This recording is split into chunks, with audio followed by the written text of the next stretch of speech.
Si ya terminó con las preguntas, estamos ahora listos para estudiar en el capítulo 11 el hecho que todo Israel será salvo. Ahora, antes de entrar en la lectura de este capítulo y estudiarlo versículo por versículo, hay dos principios muy importantes de interpretación que debemos tomar en cuenta.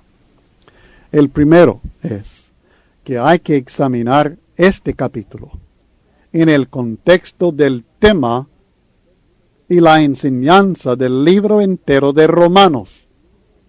Recuerden que el tema del libro de Romanos es la justicia de Dios. El justo por la fe vivirá. Y especialmente hay que tomar en cuenta el contexto de los capítulos 9 al 11 de Romanos. El segundo principio de gran importancia es que hay que interpretar textos difíciles, y este capítulo es un texto difícil.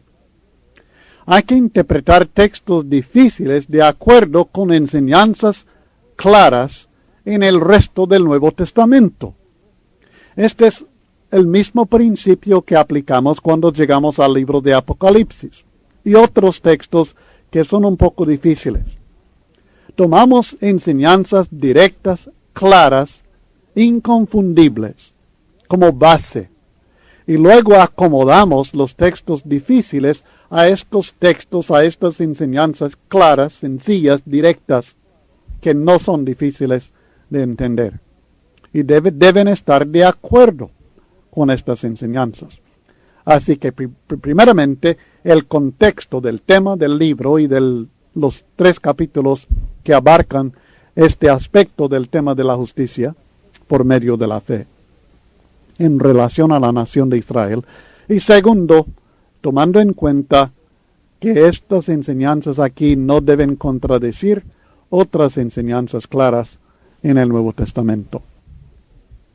En el capítulo 9 comenzamos nuestro estudio del problema del israelita incrédulo. Dios había prometido a Abraham y a los otros patriarcas del pueblo de Israel grandes bendiciones.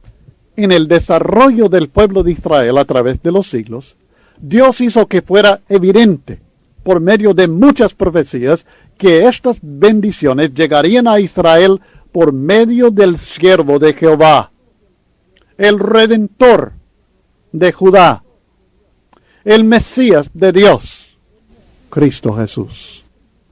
Pero cuando el Cristo, el Mesías, vino, fue rechazado por las multitudes del pueblo de Israel. A los suyos vino y los suyos no le recibieron. Juan 1:11. Cuando sus apóstoles empezaron a predicar el Evangelio, relativamente pocos israelitas obedecieron. Sin embargo, el Evangelio no ofrece ninguna esperanza a los judíos aparte de la obediencia al mismo Evangelio de Cristo Jesús. Todo esto produjo ciertas ideas equivocadas que Pablo corrige en estos 3 capítulos de Romanos. Nos enseña claramente que la justificación por fe, o sea, el Evangelio, no contradice la promesa de Dios.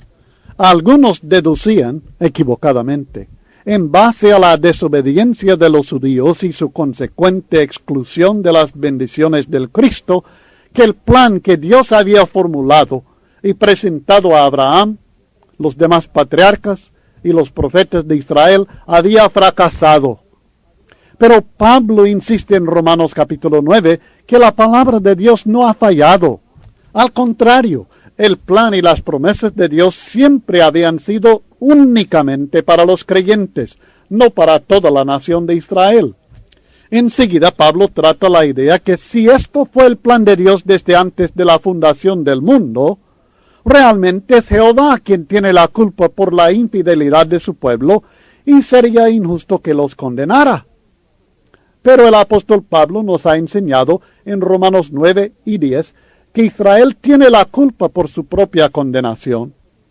Dios ha hecho todo lo posible por salvar a Israel por medio del Evangelio, pero Israel ha resultado rebelde y contradictor. La única conclusión lógica parece ser que Dios ha desechado a su pueblo antiguo, pero no es así. En Romanos capítulo 11, el mensaje inspirado nos enseña que Dios no ha desechado a su pueblo. Al contrario, todo Israel será salvo. Si esto nos parece raro y como si fuera una contradicción de lo que acabamos de estudiar en Romanos 9 y 10, es porque no hemos entendido todavía cuál es el pueblo de Dios y lo que es en realidad Israel en el libro de Romanos. Y estos puntos de cuál es el verdadero pueblo de Dios, cuál es Israel en el libro de Romanos, que estaremos estudiando en los siguientes versículos de Romanos capítulo 11.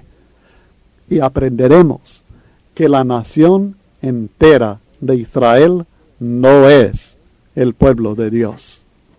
El remanente fue escogido y fue escogido por gracia, pero fue escogido un remanente siempre. Romanos capítulo 11 y el versículo 1 comienza nuestro estudio del remanente escogido por gracia. Digo pues, ¿ha desechado Dios a su pueblo? En ninguna manera, porque también yo soy israelita, de la descendencia de Abraham, de la tribu de Benjamín. Note que el texto no dice que Israel no ha sido desechado para siempre. Decir que Israel no ha sido desechado para siempre implicaría equivocadamente que Dios lo ha desechado, pero solamente por un tiempo limitado. Lo que el texto dice es que Dios no ha desechado a su pueblo en ninguna manera. ¿Ha desechado Dios a su pueblo? En ninguna manera.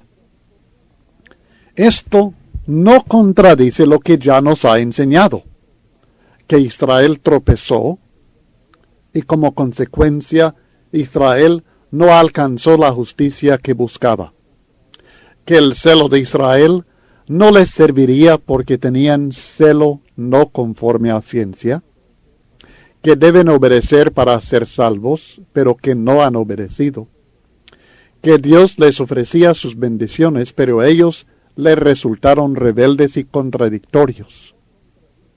Y no contradice todo esto, porque todo esto tenía que ver con la nación entera de Israel.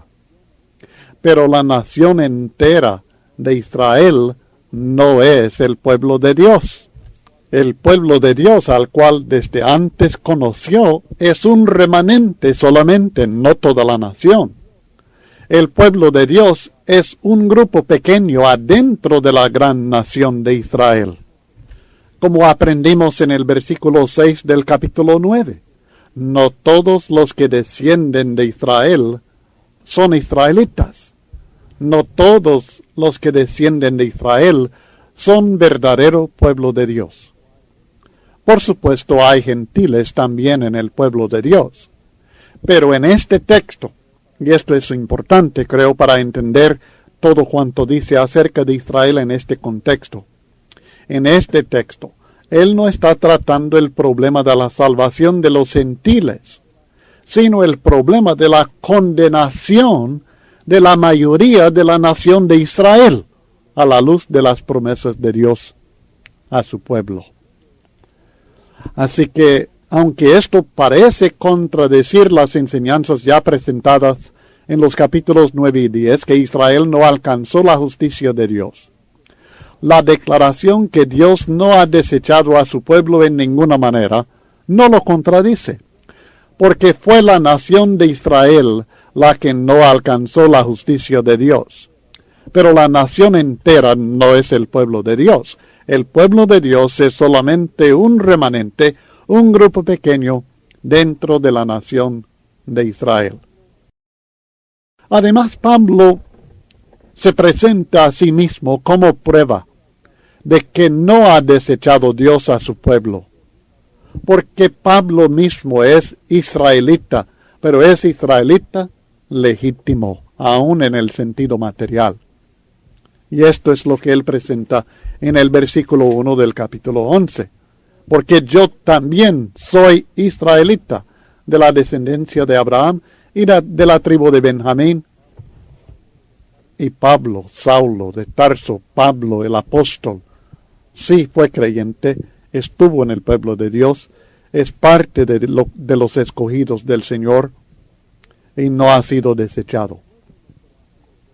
Luego en los versículos 2 al 4 nos presenta a Elías como ejemplo del pueblo de Dios como remanente. ¿No ha desechado Dios a su pueblo, al cual desde antes conoció? ¿O no sabéis qué dice de Elías la Escritura? ¿Cómo invoca a Dios contra Israel diciendo, Señor, a tus profetas han dado muerte, y tus altares han derribado, y solo yo he quedado, y procuran matarme? Pero, ¿qué le dice la divina respuesta? Me he reservado 7,000 hombres que no han doblado la rodilla delante de Baal. Elías pensaba que toda la nación de Israel había abandonado a Dios, pero estaba muy equivocado, porque había un remanente fiel de 7,000 hombres, y estos 7,000, el remanente, eran el pueblo de Dios en aquel tiempo.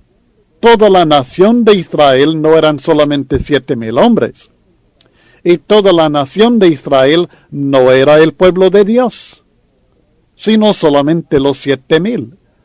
Había diferencia entre toda la nación de Israel y el pueblo de Dios, el remanente, los 7,000. Siempre ha habido diferencia entre el pueblo de Dios y la nación de Israel, aun cuando Israel era pueblo escogido de Dios.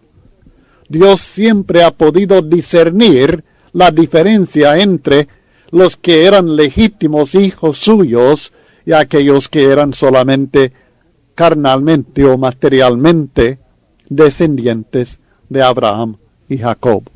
En el tiempo de Pablo también había quedado un remanente, como dice en el versículo 5.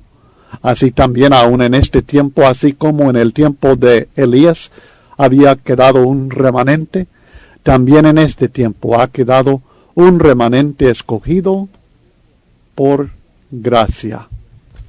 Y si por gracia ya no es por obras, de otra manera la gracia ya no es gracia.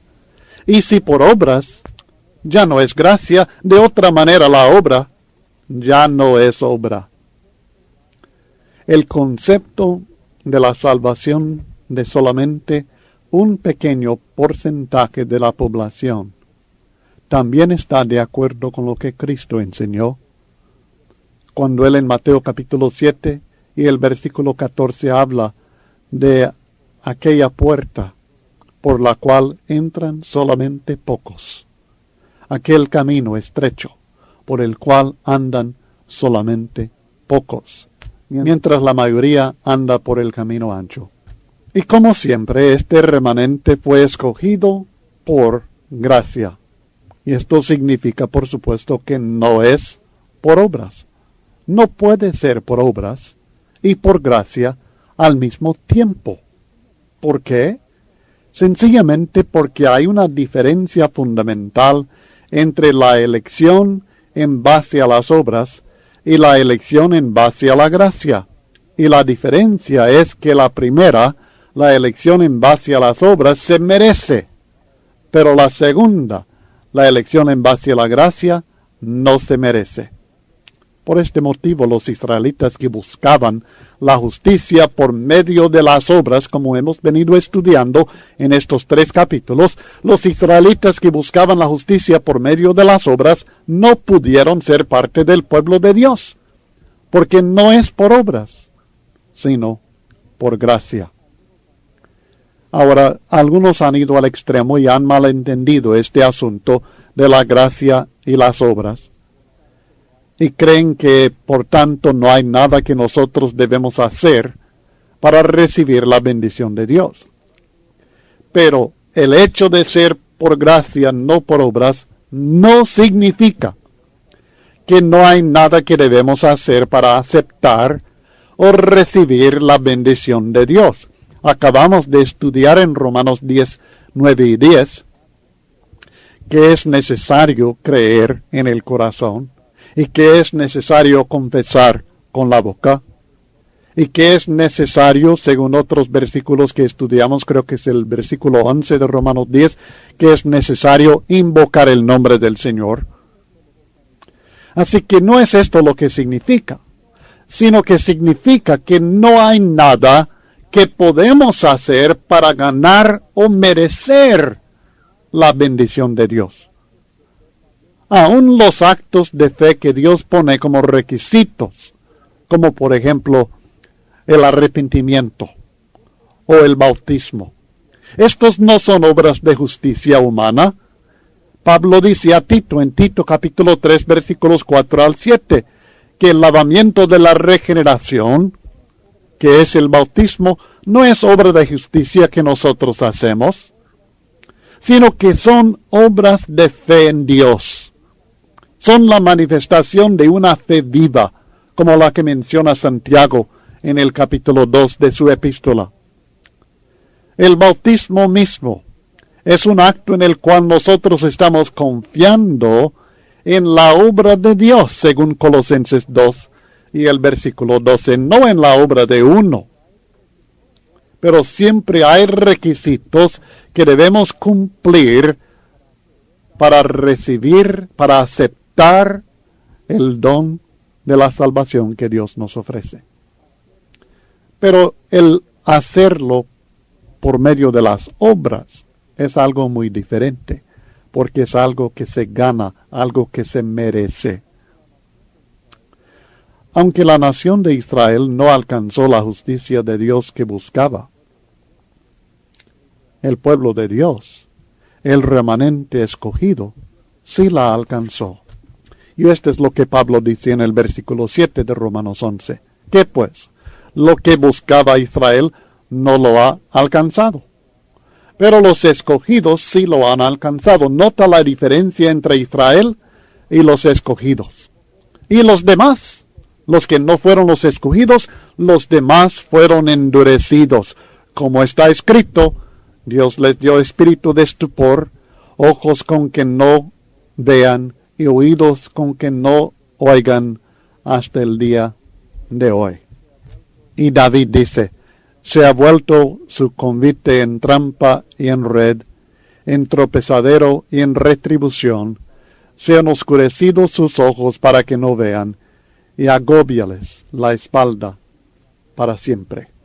Los que no fueron escogidos, porque buscaban la justicia por medio de las obras, no porque Dios no quiso salvarlos, no porque Dios no quiso ofrecer la salvación a todos, no porque Dios decidió de antemano que algunos iban a ser buenos y otros malos. Los que no fueron escogidos porque no se acomodaron al plan de Dios, porque no aceptaron al Cristo, porque dispusieron buscar su propia justicia por medio de las obras en vez de aceptar la justicia de Dios que se ofrece por medio de la fe y la gracia.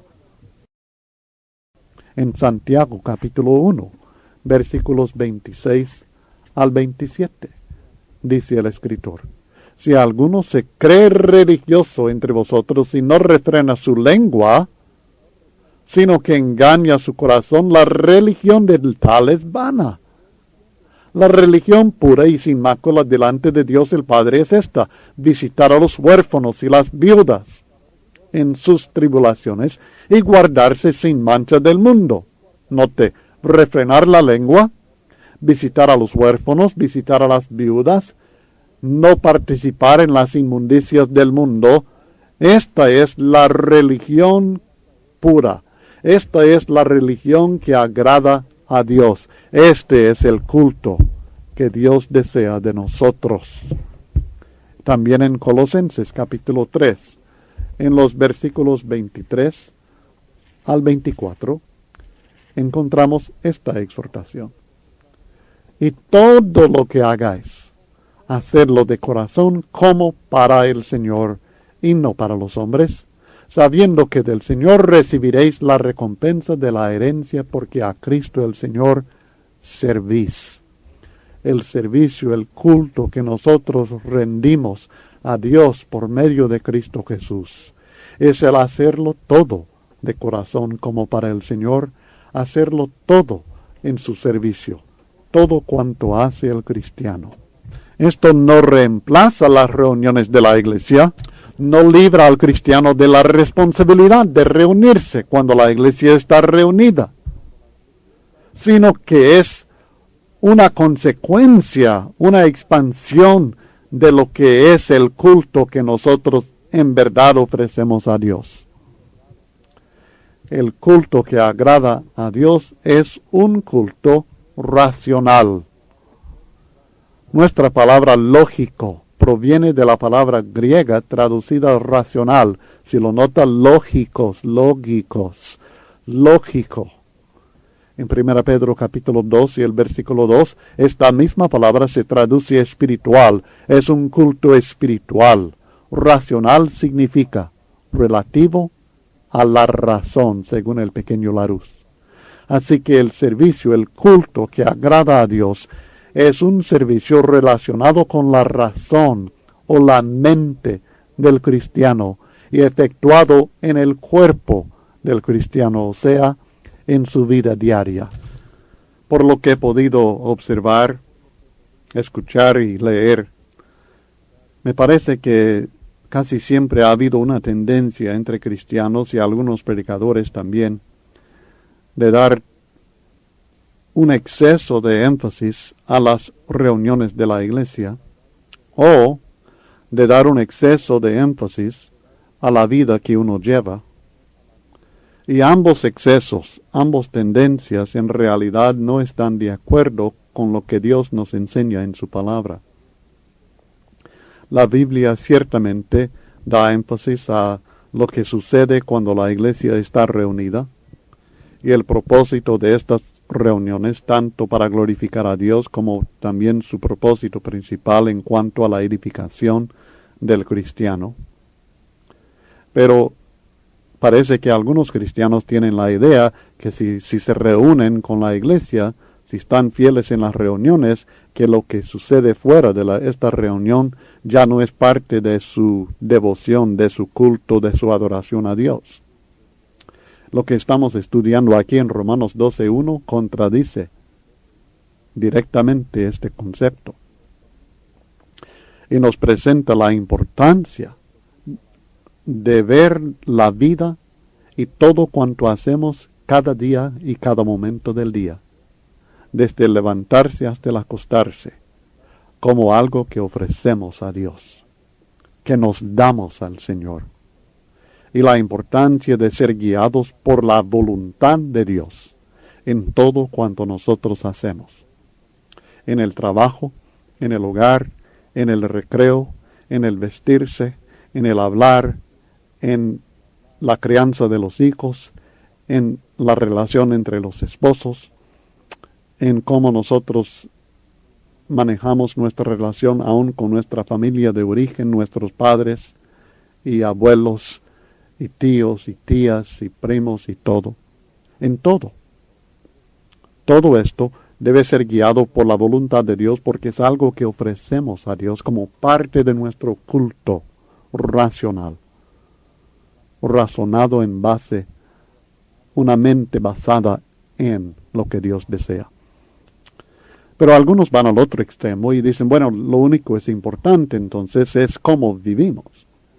Pero esto viene siendo casi una salvación en base a las obras, una santificación en base a la disciplina personal, e ignora la importancia del pueblo de Dios, de la iglesia de Dios, de las reuniones de la iglesia de Dios. Y enseguida el apóstol Pablo se dirige al asunto de la relación del cristiano, de aquel que anda por fe, de aquel que es justificado por fe y ahora dedica su vida a Dios. La relación que debe tener con la iglesia y el significado de este compromiso también.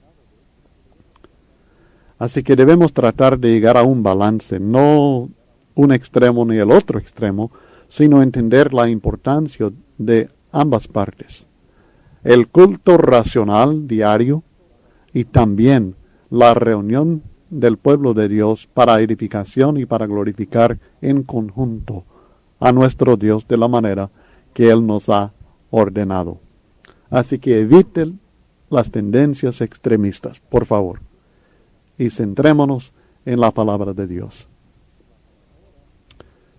Ahora, en el versículo 2, que es también parte de lo que estamos considerando aquí en Romanos capítulo 12, en relación a Dios y nuestra relación con el Señor, dice el texto: no os conforméis a este siglo, sino transformaos por medio de la renovación de vuestro entendimiento, para que comprobéis cuál sea la buena voluntad de Dios, agradable y perfecta.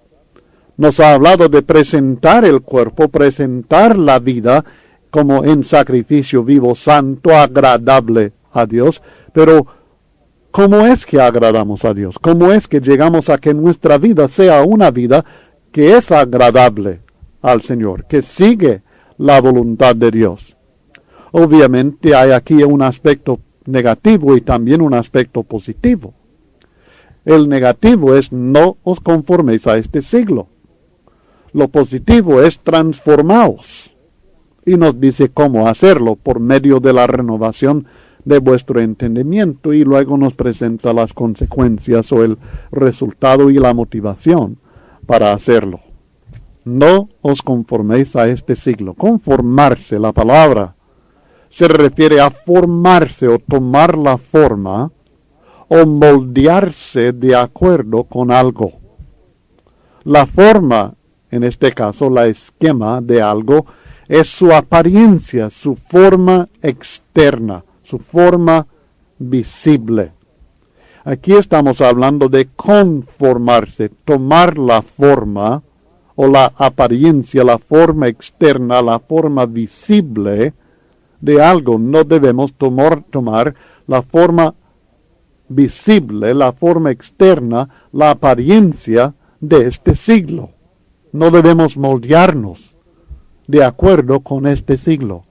Es decir, si tomamos en cuenta esta definición de la palabra, la exhortación de no conformarse a este siglo significa que Dios no quiere que la vida del cristiano tenga la apariencia, o sea, la forma visible de este siglo.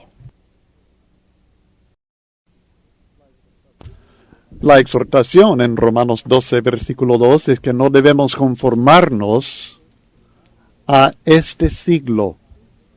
Este siglo incluye todo el tiempo desde la creación del mundo hasta el fin del mundo. Y se menciona en contraste con el siglo venidero, que es la eternidad. Note, por ejemplo, en Marcos capítulo 10, versículos 29 y 30, la explicación de Jesucristo a Pedro acerca de las muchas bendiciones que van a recibir aquellos que le sirven a Él con fidelidad, a pesar de los sacrificios y las dificultades implicadas en serle fiel. Respondió Jesús y dijo: de cierto os digo que no hay ninguno que haya dejado casa, o hermanos, o hermanas, o padre, o madre, o mujer, o hijos, o tierras por causa de mí y del Evangelio, que no reciba 100 veces más ahora en este tiempo, en este siglo, casas, hermanos, hermanas, madres, hijos y tierras con persecuciones, y en el siglo venidero la vida eterna. Nota, este tiempo abarca todo el tiempo en este mundo, y el siglo venidero es la vida eterna, el tiempo de la eternidad, cuando el tiempo que nosotros conocemos haya concluido. También en Lucas capítulo 20, versículos 34 y 35. Entonces, respondiendo, Jesús les dijo: los hijos de este siglo se casan y se dan en casamiento, mas los que fueren tenidos por dignos de alcanzar aquel siglo y la resurrección de entre los muertos, ni se casan ni se dan en casamiento. Es obvio que este siglo es el tiempo en el cual vivimos en este mundo. El otro siglo es el tiempo en el cual nosotros viviremos en el otro mundo, el mundo nuevo que Dios está creando, el mundo eterno, el mundo incorruptible. Los hijos de este siglo son aquellos que viven en este tiempo humano del mundo.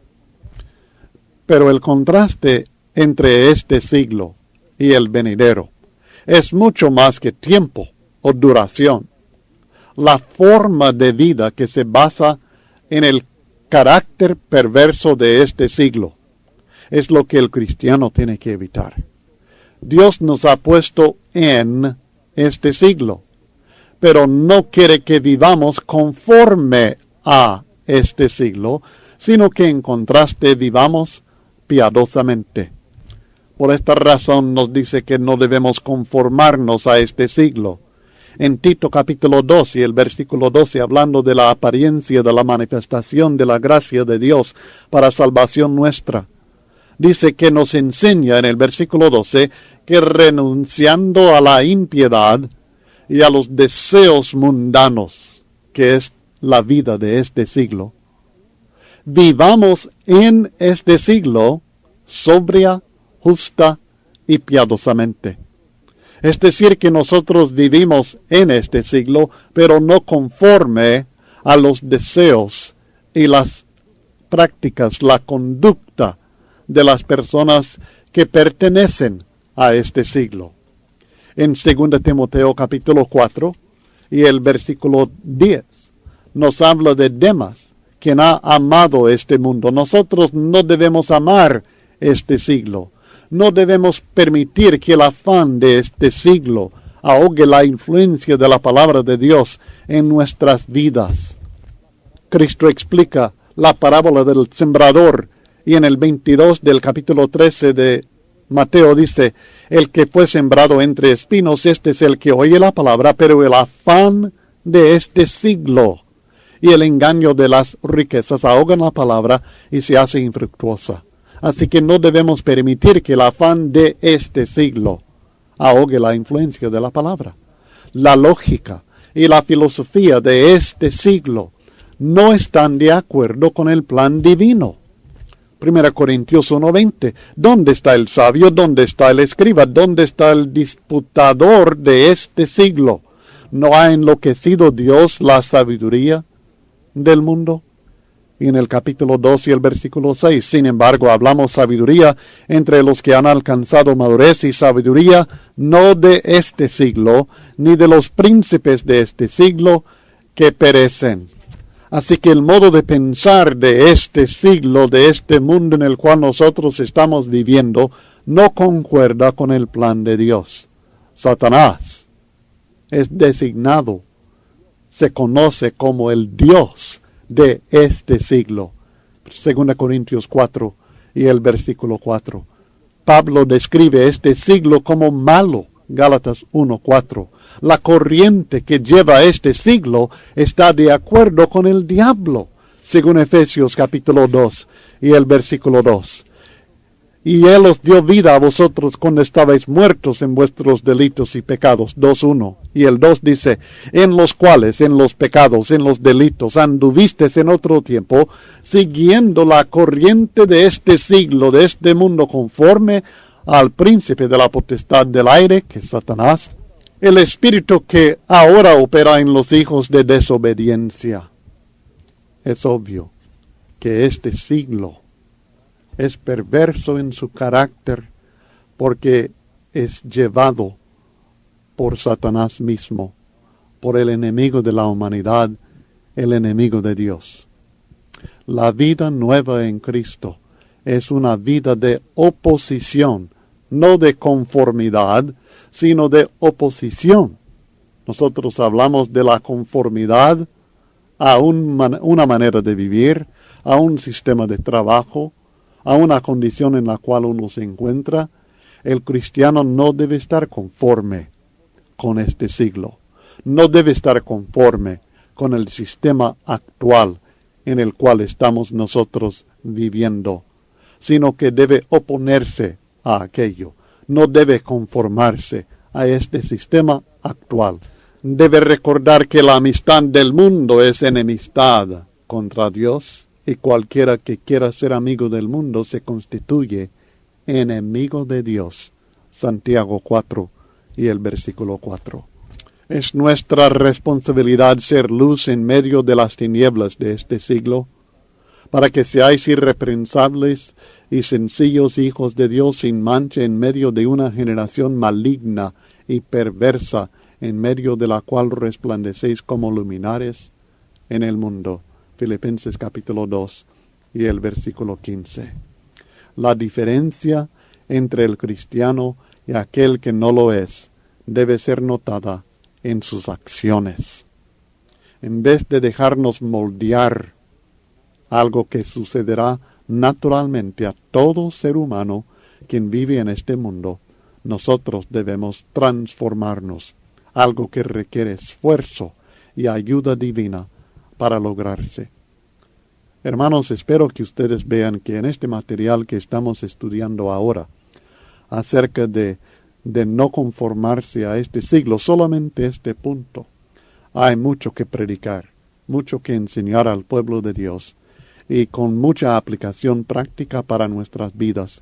Usted puede tomar cada uno de estos puntos acerca de este siglo que acabamos de estudiar, que no debemos amarlo, no debemos permitir que su afán ahogue la influencia de la palabra, que su lógica, su filosofía no está de acuerdo con el plan de Dios, y con cada uno de estos puntos puede usted encontrar en el ambiente en el cual usted está viviendo ilustraciones, ejemplos específicos del carácter de este siglo, y notar cómo es diferente, cómo está en contraste con el carácter que Dios quiere que nosotros tengamos en santidad. Si nosotros queremos ofrecer culto a Dios, si queremos ofrecer el sacrificio que Dios desea, que es un sacrificio vivo, santo, que le agrada, conforme a su voluntad, es necesario aprender a no conformarse a este siglo, porque el cristiano que está conforme con este siglo y que conforma su vida al modo de pensar y actuar de este siglo, no puede ser sacrificio vivo, santo, agradable a Dios. Es un requisito esto para ofrecer el culto que Dios desea de nosotros. Es requisito indispensable no conformarse a este siglo. Y como decía, puntos prácticos específicos son los que usted debe sacar, y aun en una discusión en la clase puede sacar ideas de la iglesia para que ellos comparten cómo piensa este mundo, cuál es la filosofía de este mundo que no está de acuerdo con el plan divino. Porque es necesario que estemos pensando cómo es que se manifiesta que Satanás es el Dios de este siglo, de este mundo en el cual nosotros estamos viviendo. ¿Cuál es la corriente de este siglo? Puntos prácticos. Muy importante que apliquemos prácticamente todo esto en la iglesia, en el pueblo de Dios, para que los hermanos entiendan no solamente los principios son fundamentales, deben entenderlos para saber el porqué de la aplicación, pero luego la aplicación práctica es vital para que beneficien directamente de esta enseñanza. Estamos estudiando en Romanos capítulo 11, versículos 11 al 24, que la exclusión de los israelitas incrédulos debe ser causa de humildad, no de jactancia para los gentiles creyentes. Hemos estudiado en el versículo 11 que han tropezado individuos, no la nación entera, sino individuos de la nación de Israel, los de Israel. Pero que Dios no puso trampa para que ellos cayesen, sino que ellos escogieron el camino que les llevó a rechazar al Cristo. El plan de Dios fue que por medio de la salvación de los gentiles, los israelitas fueran provocados a celos. Y esto ya estaba en vigor cuando el apóstol Pablo escribió esta epístola ya estaba sucediendo en el ministerio de él. Porque el deseo de Dios, y esto es lo que estaremos estudiando comenzando en el versículo 12, el deseo de Dios es su plena restauración. El texto dice, y si su transgresión es la riqueza del mundo, y su defección la riqueza de los gentiles, cuánto más su plena restauración. Pero la restauración que Dios desea para estos israelitas que han sido endurecidos, estos israelitas que no han creído en Cristo, lo que Dios desea para ellos es su plena restauración. Pero esto depende de la fe de ellos, como individuos responsables delante de Dios. Esto es totalmente individual, no es nacional. En el versículo 23 de este capítulo nos dice, y aun ellos, hablando de los israelitas, aun ellos, si no permanecieren en incredulidad, serán injertados, pues poderoso es Dios para volverlos a injertar. O sea, bajo otro símbolo que estaremos estudiando del olivo, él está hablando de cómo ellos, algunos israelitas cayeron, fueron cortados de este olivo, pero tienen la opción de ser injertados nuevamente, de ser restaurados en el modo de hablar que estamos estudiando aquí en el versículo 12, hablando de la plena restauración. Tienen la opción de ser restaurados, de ser injertados nuevamente bajo una condición. Y la condición es si no permanecieren en incredulidad. Noten que no se trata de una restauración de la nación entera de Israel. Cuando dice su plena restauración, no está hablando de la restauración de todos los israelitas, sino que se trata de la restauración plena, la restauración completa, literalmente su plenitud, la restauración completa de judíos individuos que no permanecen en la incredulidad. Pero no menciona nada con respecto a una restauración de la nación de Israel a la preeminencia política o a la riqueza material, sino a la comunión con Dios, o sea, la salvación de estas personas. Note el versículo 14, por si en alguna manera pueda provocar a celos a los de mi sangre y hacer salvos a algunos de ellos.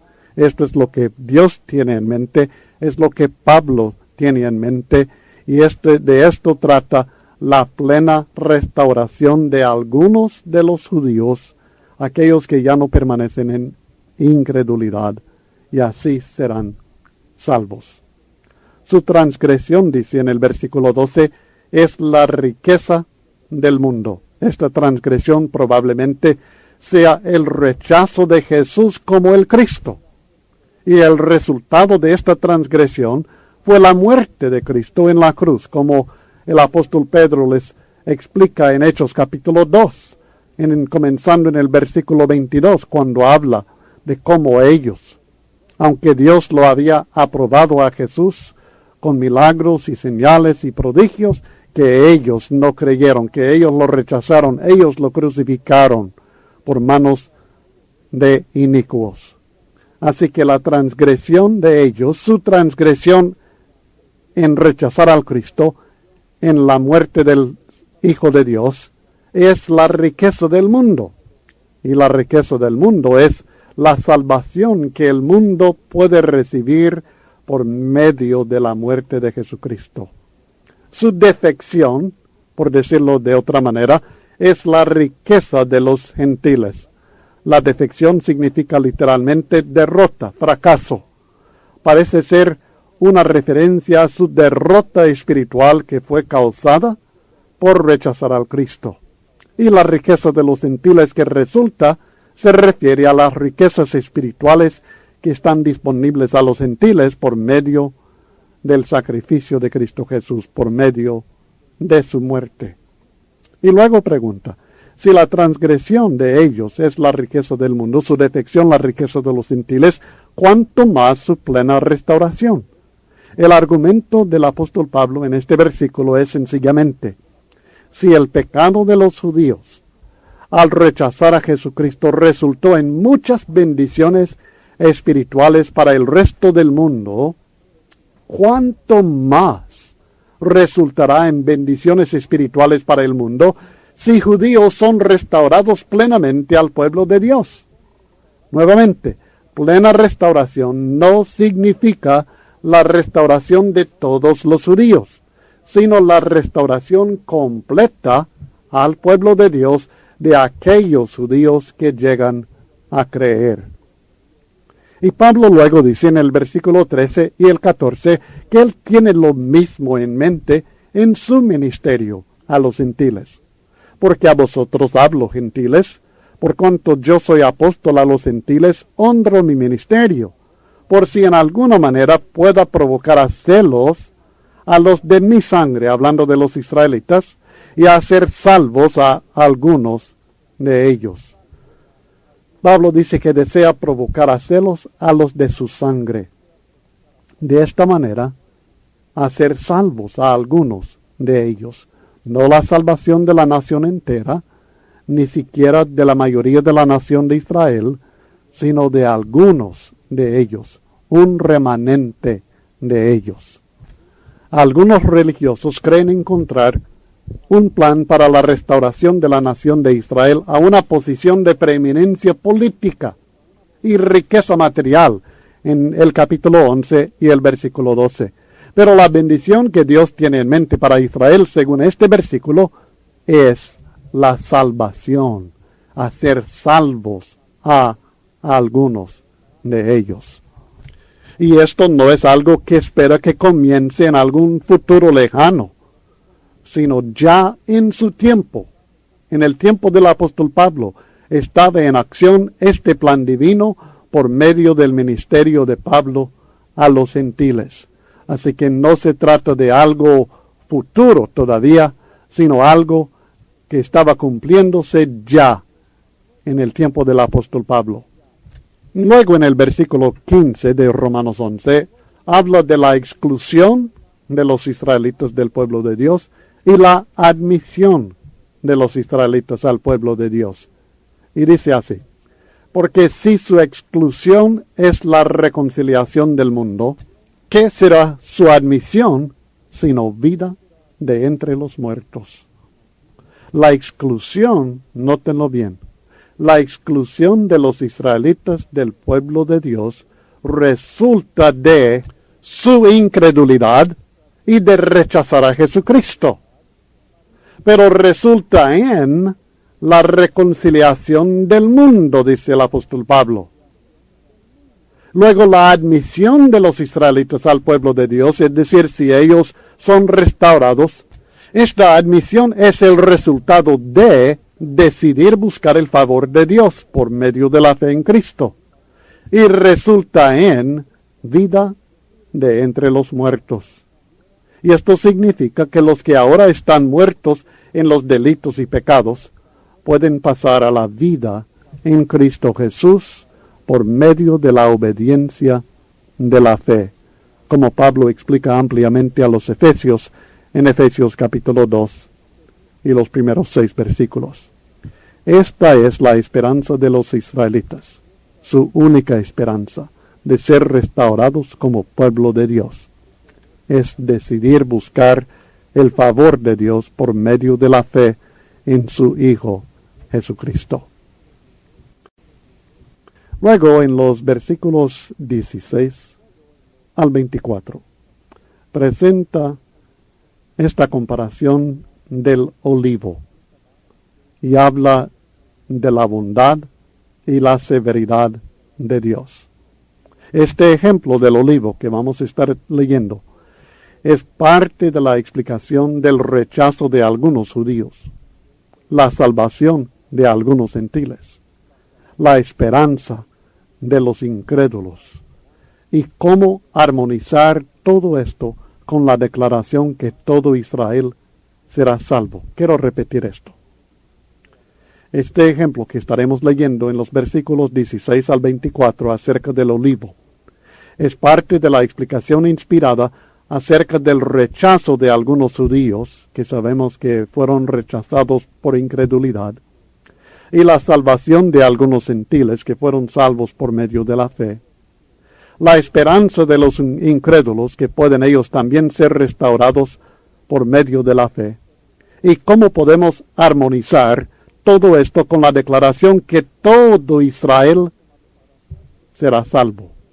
El factor decisivo, como veremos, para ser parte del pueblo de Dios es sencillamente la fe.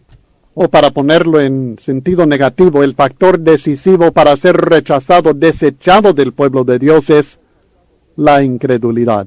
Esto no nos debe sorprender, porque es lo que el apóstol Pablo viene predicando en toda esta epístola.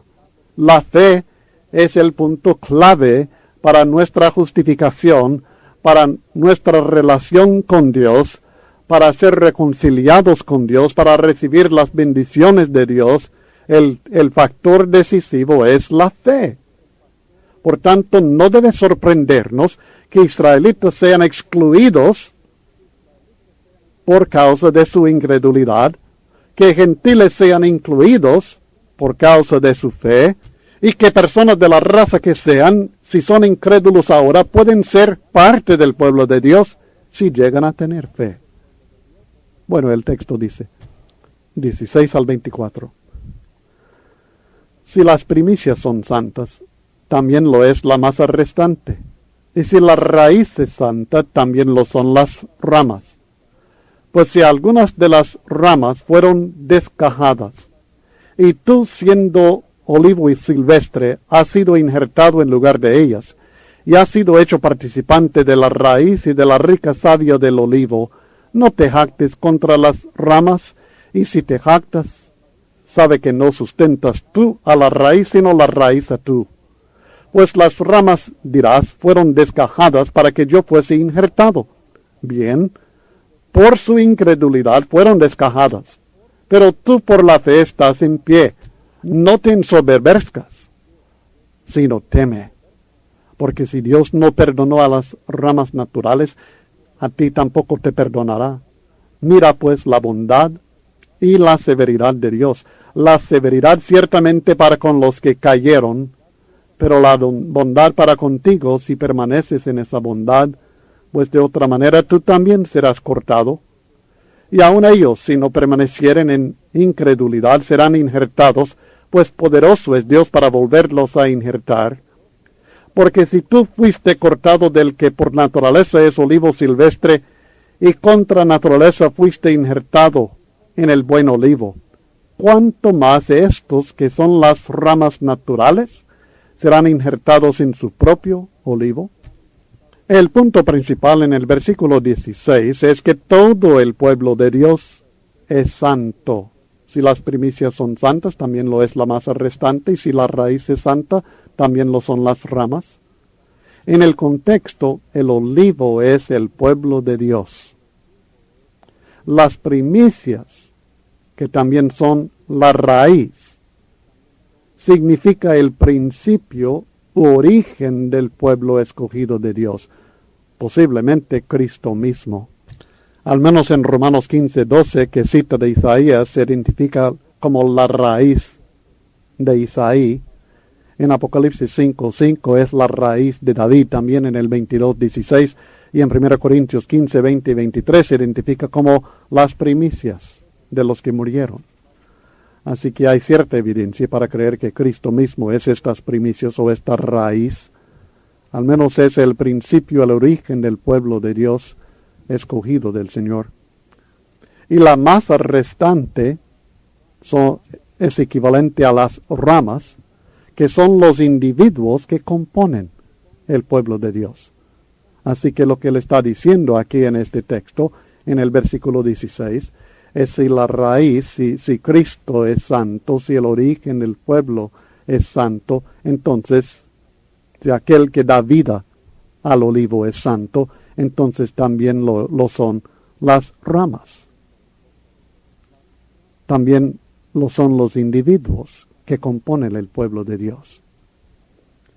Los gentiles, que ahora son parte de este pueblo, no deben jactarse contra los israelitas, dice en el versículo 17 y el 18.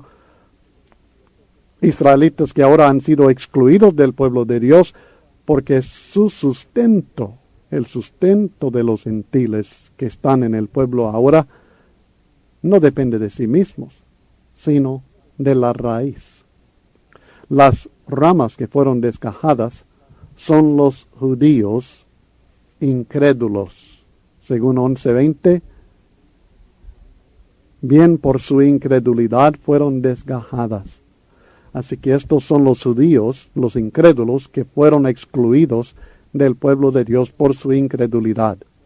Pero note, no todas, sino solamente algunas ramas fueron desgajadas.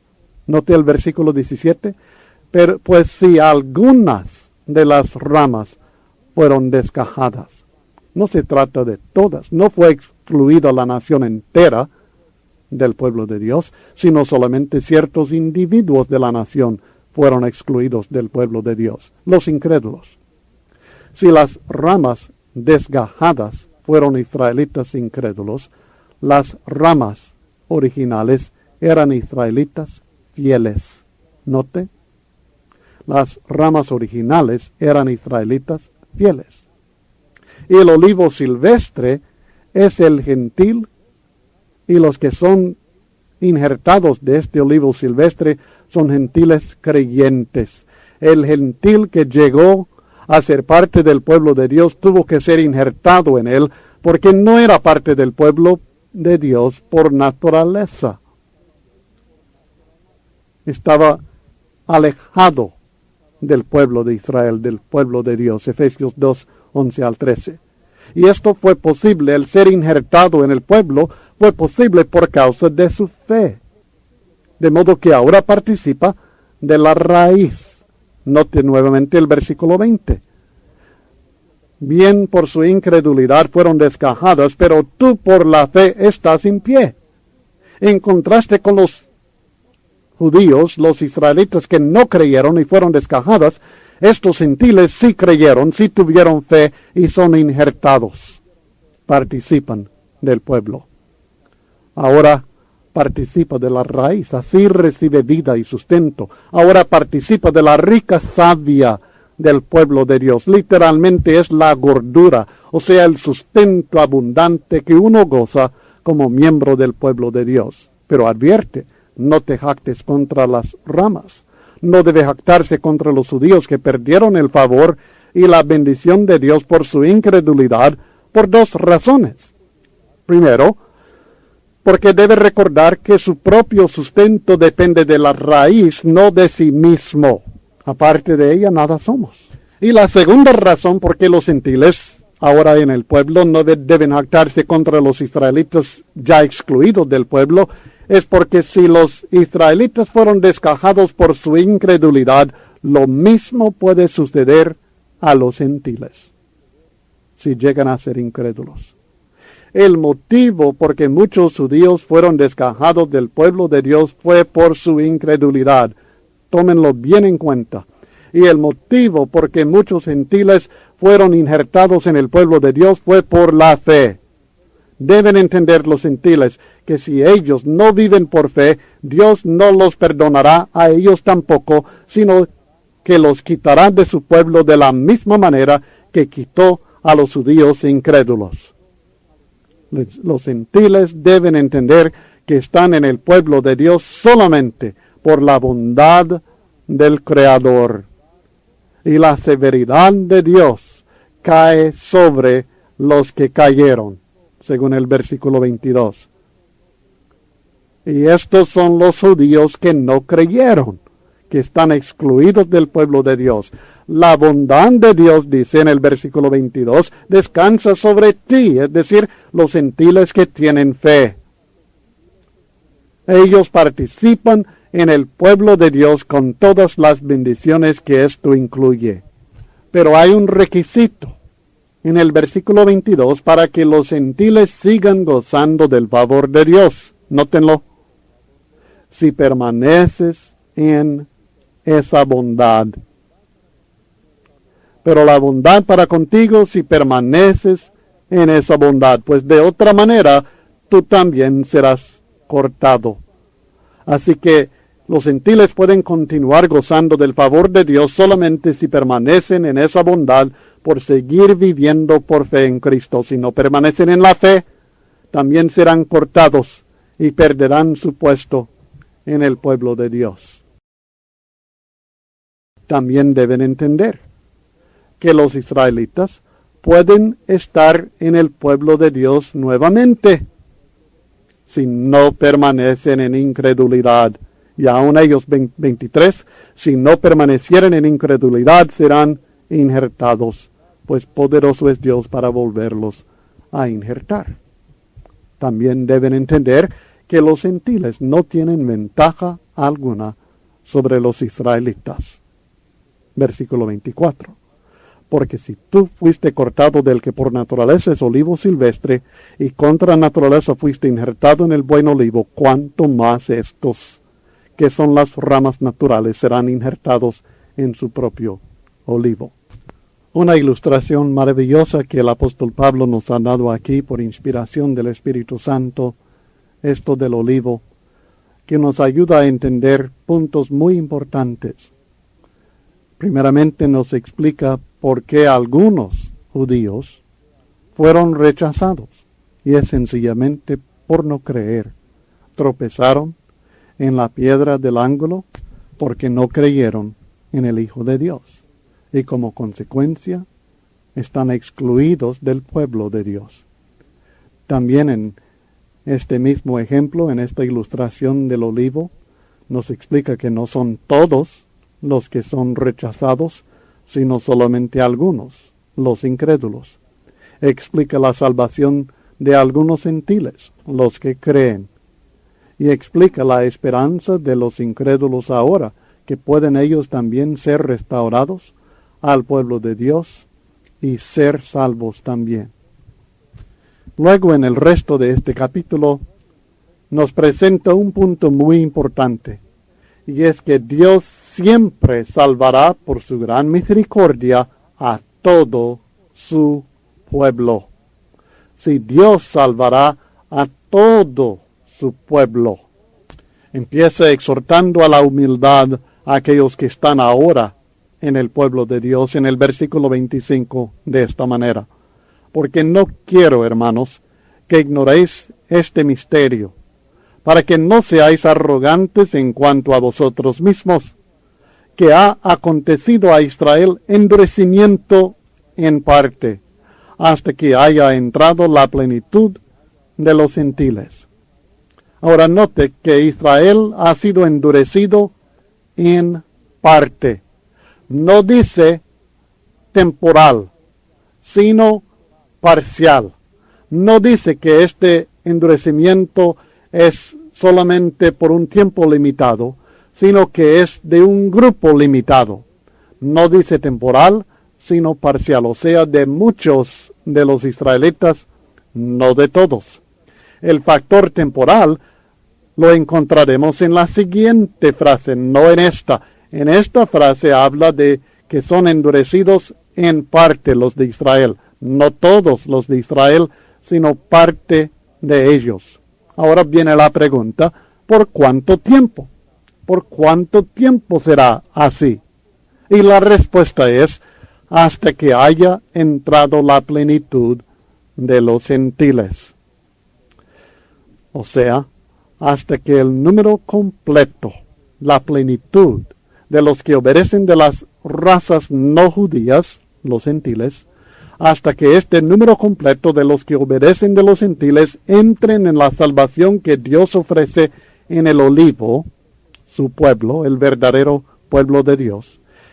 Este periodo de tiempo claramente no terminará hasta el fin del mundo, porque la predicación del Evangelio a todas las naciones no termina hasta el fin del mundo. Mateo 28, 18 al 20, Cristo ordena hacer discípulos a todas las naciones, seguirles enseñando lo que Él ha enseñado, y que Él estará con nosotros hasta el fin del mundo, hasta el fin de los siglos.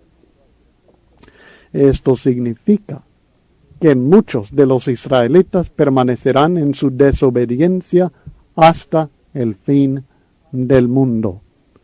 La palabra plenitud se refiere a todo lo que hay de algo, o la abundancia de lo que hay de algo, como notamos en el capítulo 11 y el versículo 12, hablando de la plenitud, la plena restauración, la completa restauración de los israelitas. Muchas personas cuando leen esta frase que habla de que haya entrado la plenitud de los gentiles, y lo comparan con los tiempos de los gentiles en Lucas capítulo 21 y el versículo 24. Pero esto de la entrada de la plenitud de los gentiles nada tiene que ver con los tiempos de los gentiles por dos razones. Primeramente, porque aquellos tiempos de los gentiles en Lucas 21, aquellos tiempos acontecieron durante la misma generación que escuchó esta profecía de la boca de Jesucristo, según Lucas 21:32. Noten en Lucas 21:24 dice, y caerán a filo de espada y serán llevados cautivos a todas las naciones, y Jerusalén será hollada por los gentiles hasta que los tiempos de los gentiles se cumplan. Y luego, después de esto, en el mismo discurso, y en Lucas 21:32, Cristo dice, de cierto os digo, que no pasará esta generación hasta que todo esto acontezca. Es decir, lo mencionado en el versículo 24 tenía que suceder antes de pasar a aquella generación que escuchó de la voz de Cristo Jesús esta profecía acerca del cumplimiento de los tiempos de los gentiles para hollar la ciudad de Jerusalén. Así que esto que haya entrado, el tiempo hasta que haya entrado la plenitud de los gentiles, nada tiene que ver con los tiempos de los gentiles, por esta primera razón. Además, en el contexto de Lucas 21, estos tiempos de los gentiles tienen que ver con la destrucción de la ciudad de Jerusalén por los ejércitos de los gentiles en aquel tiempo, en el año 70 después de Cristo. No la entrada de los gentiles a formar parte del pueblo de Dios. La entrada de la plenitud de los gentiles en el contexto de Romanos 11 tiene que ver con la salvación de los gentiles. Los tiempos de los gentiles en Lucas 21 tiene que ver con la persecución de los judíos por los gentiles. Son dos cosas totalmente opuestas, muy diferentes. En Lucas 21 está hablando de gentiles incrédulos que persiguen a los israelitas, que están destruyendo la ciudad de Jerusalén. En Romanos capítulo 11 está hablando de gentiles creyentes, que están aprovechando la salvación que Dios ofrece por medio de la fe en Cristo Jesús. Yo sé que no hemos estudiado ampliamente Lucas 21, pero espero que usted lo haga y creo que verá, y también en ustedes me preguntaron, creo que tenemos una explicación de Mateo 24 que es paralelo con Lucas 21 y encontrará que aquella profecía no habla de algo en el futuro todavía, sino de la destrucción de la ciudad de Jerusalén como castigo, juicio de Dios sobre ellos, que Dios trajo por medio de los romanos en el año 70 después de Jesucristo. Estas son las dos razones por no comparar estas dos referencias, los tiempos de los gentiles y la entrada de la plenitud de los gentiles. En el versículo 25 encontramos el endurecimiento en parte que ha acontecido a Israel. Esta desobediencia de los israelitas, sin embargo, no frustra el plan de Dios, porque Él salvará a todo su pueblo, todo Israel. Y esto es lo que estamos estudiando ahora en los versículos 26 y 27 de Romanos capítulo 11. El texto dice, creo que volveremos a leer el 25. Porque no quiero, hermanos, que ignoréis este misterio, para que no seáis arrogantes en cuanto a vosotros mismos, que ha acontecido a Israel endurecimiento en parte, hasta que haya entrado la plenitud de los gentiles, y luego todo Israel será salvo, como está escrito. Vendrá de Sión el libertador que apartará de Jacob la impiedad, y este será mi pacto con ellos cuando yo quite sus pecados. Como decía, el endurecimiento, o sea, la desobediencia de los israelitas, no frustra el plan de Dios, porque Él salvará a todo su pueblo, a todo Israel, a pesar de la rebeldía de algunos israelitas que han sido endurecidos. Al contrario de frustrar el plan de Dios, Dios usó la desobediencia de ellos, no la causó, sino que hizo uso de esta desobediencia de ellos para hacer posible la salvación y ofrecer la salvación a los gentiles, y de esta manera dar entrada a las muchedumbres de las naciones para también provocar a celos a algunos judíos. Así, provocando a celos a los judíos con la entrada de los gentiles, de esta manera Dios salva a todos los israelitas que pueden ser movidos a la obediencia a Cristo Jesús. Esto es lo que Pablo ya estaba haciendo, como notamos en los versículos 13 y 14, cuando él habla de honrar su ministerio a los gentiles, por si en alguna manera pueda provocar a celos a los de mi sangre, dice, y hacer salvos a algunos de ellos, un remanente de ellos. Así, un remanente de la nación de Israel se salvó. Y no se trata de algo que iba a suceder solamente en el futuro, sino algo que ya estaba sucediendo en el tiempo del apóstol Pablo, y que seguirá sucediendo hasta que todos los gentiles que van a obedecer a Cristo, la plenitud de los gentiles, hasta que todos ellos obedezcan al Señor, y Cristo venga otra vez a juzgar al mundo. La enseñanza es sencillamente que habrá dos clases de israelitas hasta el fin del mundo. No todos los que descienden de Israel son israelitas. Romanos 9:6 lo hemos estudiado. No todos los que descienden de Israel en cuanto a lo material, en cuanto a la carne, son israelitas. El Israel de Dios no es toda la nación.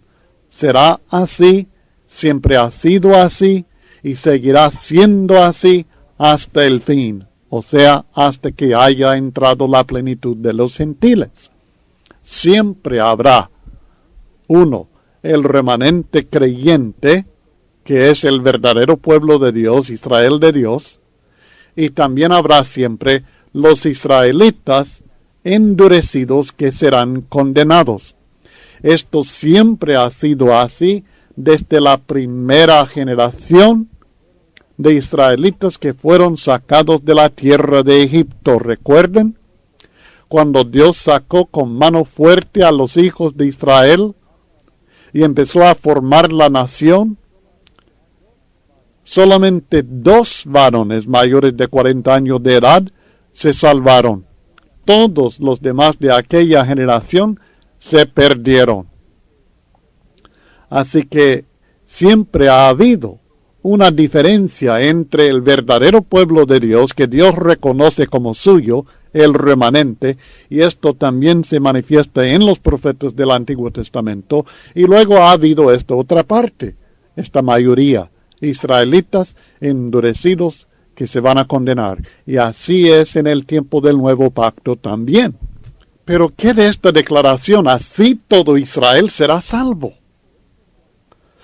Si esto se aplicara a la nación física de Israel, si estuviera hablando de la nación material de Israel, enseñaría que todo israelita de toda época será salvo en el fin. Pero esto no es así. Esto sería una contradicción con toda la carta a los romanos y muchos otros textos en la Biblia. La Biblia habla en este texto de todo Israel desde el punto de vista de Dios y conforme a lo que Dios nos ha explicado a nosotros en Romanos capítulos 9 y 11. Recuerden, no todos los que descienden de Israel son israelitas. Hay distinción. No es todos los judíos, sino los israelitas que lo son por fe, por obediencia a Cristo Jesús, el remanente fiel. En los versículos 25 y 26 tenemos un contraste entre estos dos textos. Y el contraste es fundamentalmente, en parte, en contraste con todo. En parte, en contraste con todo. Israel físico ha sido endurecido en parte, dice en el versículo 25. Ha acontecido a Israel endurecimiento en parte. Pero esto no quiere decir que Dios ha desechado a su pueblo, porque el pueblo verdadero de Dios, Israel, el remanente creyente, será salvo en su totalidad. Israel físico ha sido endurecido en parte, pero el verdadero Israel de Dios será salvo en su totalidad. Todo Israel será salvo, sin ninguna excepción. Todo Israel, desde los patriarcas Abraham, Isaac y Jacob en adelante, todos los fieles, todos los creyentes legítimos serán salvos, y esto siempre ha sido el plan de Dios. Luego, en el versículo 25, también nos declara que el número completo de los gentiles tiene que entrar en la salvación, la plenitud de los gentiles. En el versículo 26 declara que el número completo de los israelitas tiene que ser salvo, todo Israel. Por un lado tenemos todos los gentiles, por el otro lado tenemos todo Israel. La plenitud de los gentiles se refiere a todos los gentiles que obedecemos por fe. La plenitud de Israel, o sea, todo Israel, se refiere a todos los israelitas que obedecen por fe. Este punto es muy importante. Que la plenitud de los gentiles es paralelo o semejante a todo Israel. No son lo mismo, pero tienen características iguales, y es que son los creyentes que obedecen a Cristo. Note, no hay ningún gentil. En este contexto, no hay ningún gentil en todo Israel. Todo Israel consiste de israelitas en la carne, que también lo son en espíritu. Todo Israel consiste del remanente creyente de la nación de Israel. Todo Israel son israelitas creyentes obedientes a Cristo Jesús. La plenitud de los gentiles no incluye ningún israelita. Esto incluye todos los gentiles que son por fe en Dios, por obediencia al Evangelio de Cristo Jesús, hijos de Dios. Todos los gentiles que serán salvos están en estos, en la plenitud de los gentiles. Todo israelita que será salvo está incluido en todo Israel.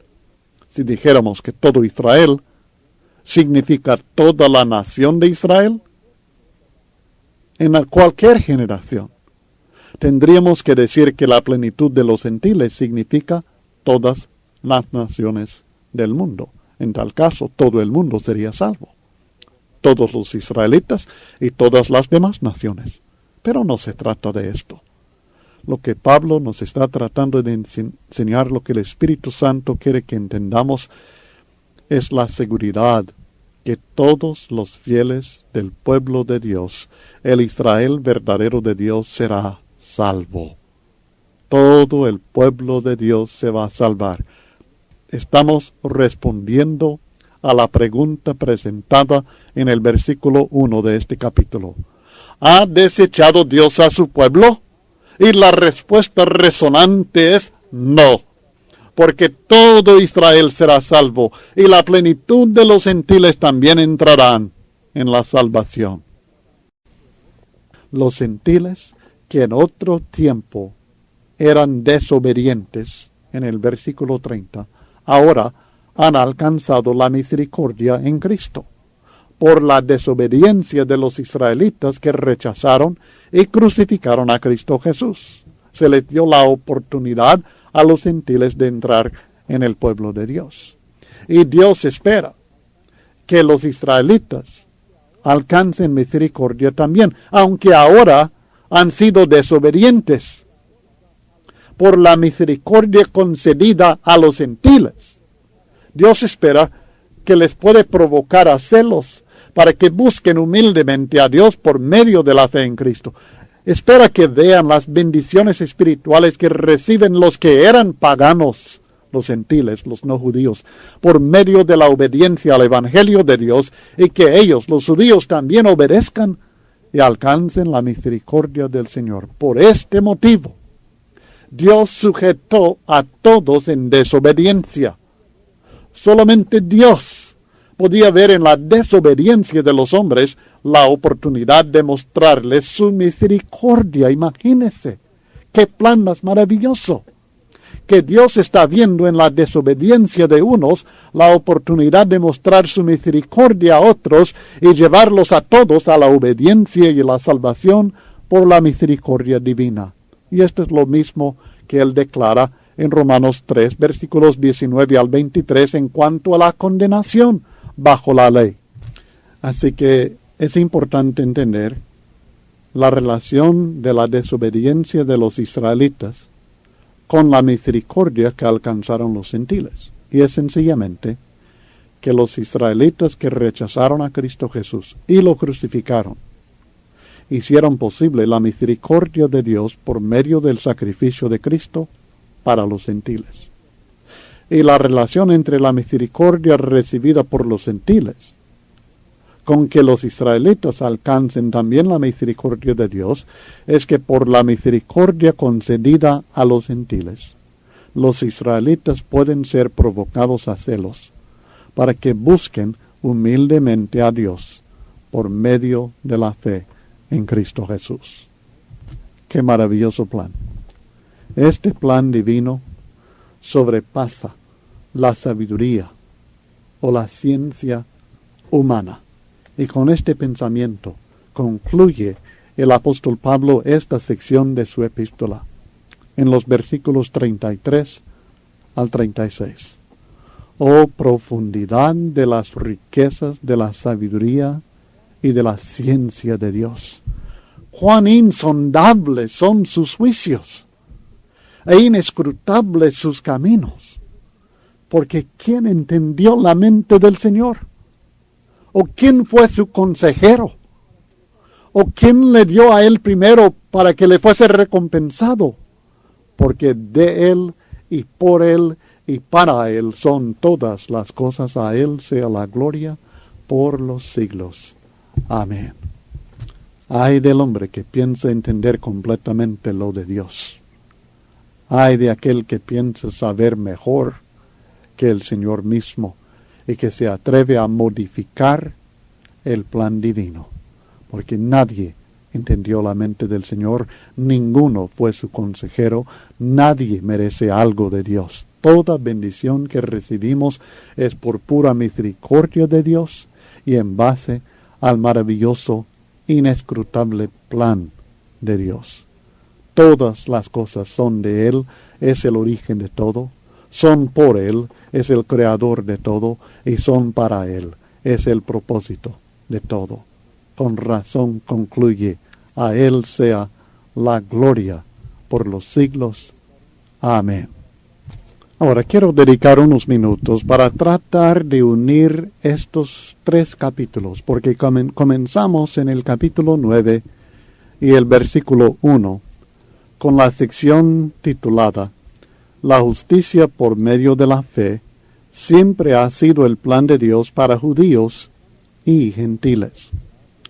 Y empezamos viendo la incredulidad de los israelitas versus la justicia de Dios. Porque Pablo aclara desde el capítulo 9 que él está triste por causa de la condición espiritual de su propia nación, de sus propios hermanos israelitas según la carne.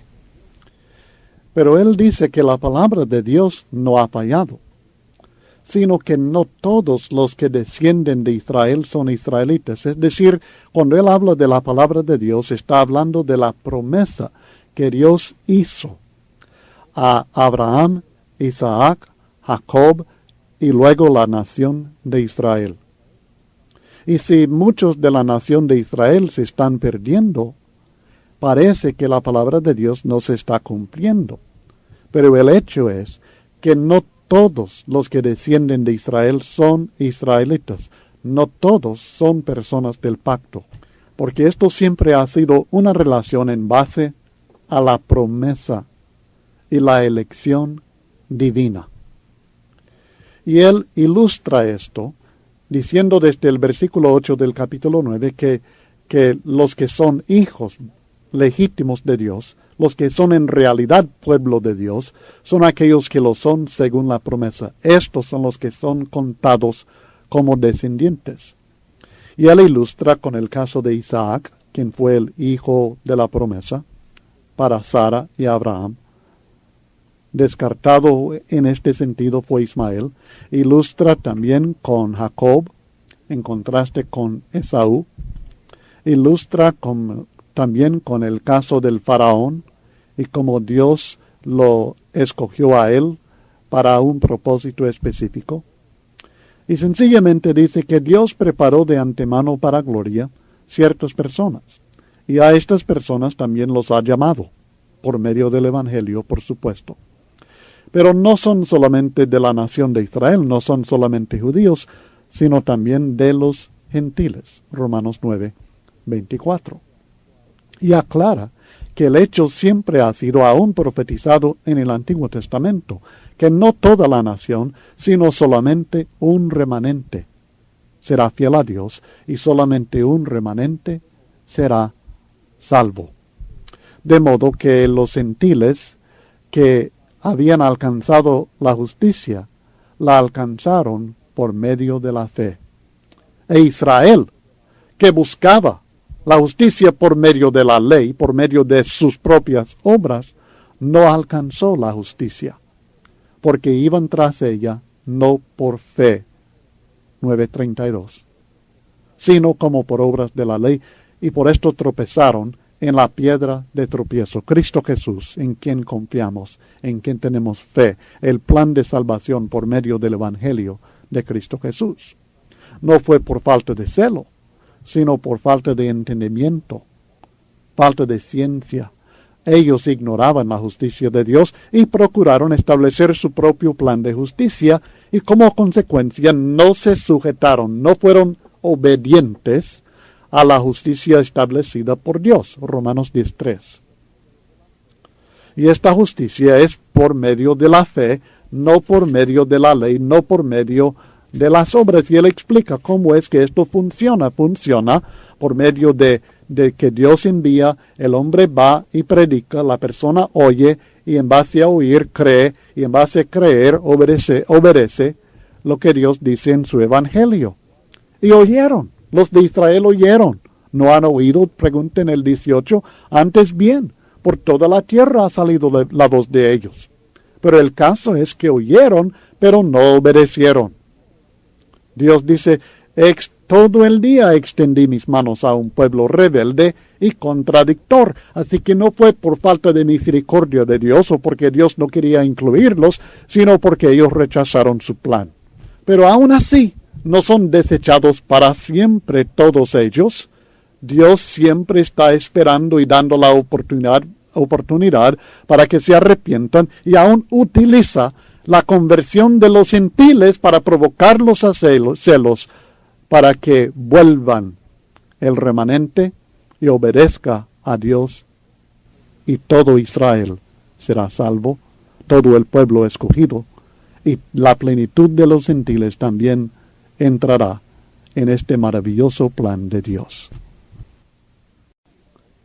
La salvación de Israel, no obstante, siempre será por medio de Jesucristo. Aún los profetas hablaron de la salvación de todo Israel. Y Pablo cita sus palabras para comprobar su punto, y esto es lo que tenemos en los versículos 26 y 27. El texto dice, y luego todo Israel será salvo, como está escrito. Ya estaba escrito que todo Israel será salvo de la manera que el apóstol Pablo está explicando aquí en Romanos capítulo 11. Y estaba escrito al menos en dos textos del Antiguo Testamento, que son Isaías 59:20 y Jeremías 31, 33 al 34, que habla del nuevo pacto. Y estos versículos dicen, vendrá de Sión el libertador, que apartará de Jacob la impiedad. Este texto está hablando de la salvación, del perdón de la impiedad, de apartar el pecado de Jacob, de venir el libertador, que es Jesucristo, el salvador de su pueblo, según Mateo 1 y el versículo 21, y él apartará de Jacob, de Israel, el pecado por medio de su evangelio, como hemos estudiado ya en esta epístola a los Romanos en el capítulo 1, versículo 16, que el evangelio es poder de Dios para salvación a todo aquel que cree, al judío primeramente y también al griego. Y lo mismo es lo que nuevamente en Mateo 1:21 encontramos. Y luego dice el versículo 27, y este será mi pacto con ellos, cuando yo quite sus pecados. Mi pacto con ellos se refiere al nuevo pacto, que es el único medio por el cual fueron convertidos y redimidos israelitas. Entendamos bien, este nuevo pacto profetizado por Jeremías en Jeremías capítulo 34, citado por el apóstol Pablo aquí en Romanos capítulo 11, y según Hebreos capítulo 8, versículos 7 al 12, cumplido en el nuevo pacto, que es el evangelio de Cristo Jesús. Ese pacto, ese mensaje de salvación por medio del Cristo, es el único medio por el cual israelitas fueron convertidos y redimidos cuando fueron así quitados sus pecados. O sea, recibieron el perdón de pecados que reciben aquellos israelitas que obedecen el evangelio en toda generación. Noten la promesa, el mandamiento y la promesa en Hechos capítulo 2, versículos 38 al 39, cuando en Hechos 2 por primera vez se anuncia el evangelio de Cristo Jesús para salvación al Israel, a los judíos. Y el texto dice, Pedro les dijo, cuando ellos preguntaron, varones hermanos, ¿qué haremos? Pedro les dijo, arrepentíos y bautícese cada uno de vosotros en el nombre de Jesucristo para perdón de los pecados, para que se quiten sus pecados. Cuando yo quite sus pecados, es la cita que estamos estudiando en Romanos 11, citado de Jeremías capítulo 31. Arrepentíos y bautícese cada uno de vosotros en el nombre de Jesucristo para perdón de los pecados, y recibiréis el don del Espíritu Santo. Cuando ustedes se arrepienten, se bautizan, sus pecados son perdonados, son quitados y reciben el Espíritu Santo, el don del Espíritu. Porque para vosotros, a las personas a las cuales está hablando, para vosotros es la promesa, y para vuestros hijos, y para todos los que están lejos, no solamente aquella generación, sino generaciones lejanas todavía, para cuantos el Señor nuestro Dios llamare. Y como hemos estudiado anteriormente, Dios llama por medio de su evangelio. Cuando yo quite sus pecados, en Romanos 11 se refiere a esto. No les promete a los israelitas bendiciones materiales en un reino material. Lo que les promete es, como si fuera poco, lo que les promete es el perdón de pecados. Y de esta manera se cumple la promesa que todo Israel será salvo por medio de la predicación del Evangelio que comenzó en el día de Pentecostés. Luego, en el versículo 28, presenta a los israelitas como enemigos y luego como amados en el 28 y el 29. Así que en cuanto al Evangelio, son enemigos por causa de vosotros. Pero en cuanto a la elección, son amados por causa de los padres, porque irrevocables son los dones y el llamamiento de Dios. Los israelitas son enemigos en cuanto al Evangelio, porque ellos se opusieron a Cristo, lo rechazaron, se opusieron al Evangelio y también se opusieron a aquellas personas como Pablo, Pedro, Juan, que predicaron este Evangelio. En cuanto al Evangelio, son enemigos por causa de vosotros, les dice a los gentiles. Por causa de ustedes son enemigos en cuanto al Evangelio, porque por este medio se hizo posible la salvación de los gentiles. Ellos se convirtieron en enemigos del Evangelio, pero con un beneficio para los gentiles. Y los israelitas al mismo tiempo, dice, en cuanto a la elección, son amados por causa de los padres. El remanente escogido, que después de un tiempo de desobediencia lleguen a creer, arrepentirse y obedecer el Evangelio. Estos son los elegidos, los escogidos, amados de Dios. Por causa de los padres son amados aquellos que recibieron la promesa de la bendición de Dios. Porque irrevocables son los dones y el llamamiento de Dios, dice. Dios nunca cambia su plan. Él siempre ha tenido como plan divino el bendecir a aquellos que antes conoció. ¿Y a quiénes son los que antes conoció? Los que iban a creer en Él, los que iban a amar la verdad, los que iban a creer en el Cristo y en su santo Evangelio. Dios nunca rechazará a su pueblo legítimo. Dios desea tener misericordia de todos. Esto es lo que Dios desea. Pero Él reconoce también lo que el hombre desea. Y el hombre escoge si recibirá o no la misericordia de Dios. Leamos del 30 al 32 de este capítulo 11. Pues como vosotros también en otro tiempo erais desobedientes a Dios, pero ahora habéis alcanzado misericordia por la desobediencia de ellos. Recuerde, está dirigiéndose específicamente a cristianos gentiles. Y les dice, ustedes antes no eran obedientes a Dios. Ahora sí han alcanzado la misericordia por la desobediencia de los judíos. Así también estos, los judíos, ahora han sido desobedientes porque rechazaron al Cristo, rechazaron el Evangelio, para que por la misericordia concedida a vosotros, cuando sus pecados fueron perdonados, ellos, los judíos, también alcancen misericordia. Porque Dios sujetó a todos en desobediencia para tener misericordia de todos. La meta siempre de Dios. El deseo siempre de Dios es el tener misericordia de todos.